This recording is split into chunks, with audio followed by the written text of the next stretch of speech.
৭১ সালের ইস্যুটা ছিল টিক্কা খান এবং ভুট্টো তাদের সরাসরি মদদে কিন্তু বাংলাদেশে গণহত্যা চালানো হয়েছে এবং ছাত্র শিবির স্পষ্ট বলছি যে এই গণহত্যার অবশ্যই বিচার হওয়া উচিত।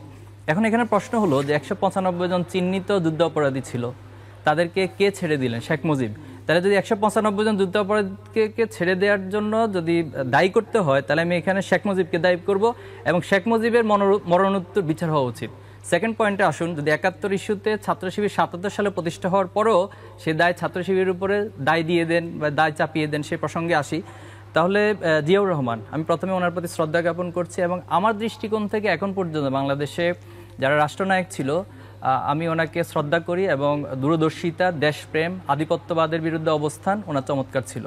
কিন্তু উনি সর্বপ্রথম বাংলাদেশে এই পক্ষ বিপক্ষের রাজনীতিটাকে ভ্যানিশ করে একটা ইনক্লুসিভ রাজনীতি তৈরি করেছিলেন।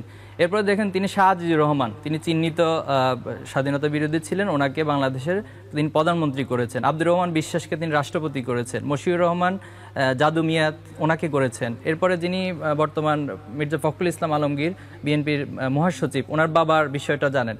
এই যে জিয়াউর রহমান এই কাজগুলো করেছেন, এখন যদি আপনি ৭১-এর দায়গুলো কাউকে না কাউকে বারবার দেন, তাহলে জিয়াউর রহমানকে দায়টা কি ওনারা এড়াতে পারবেন?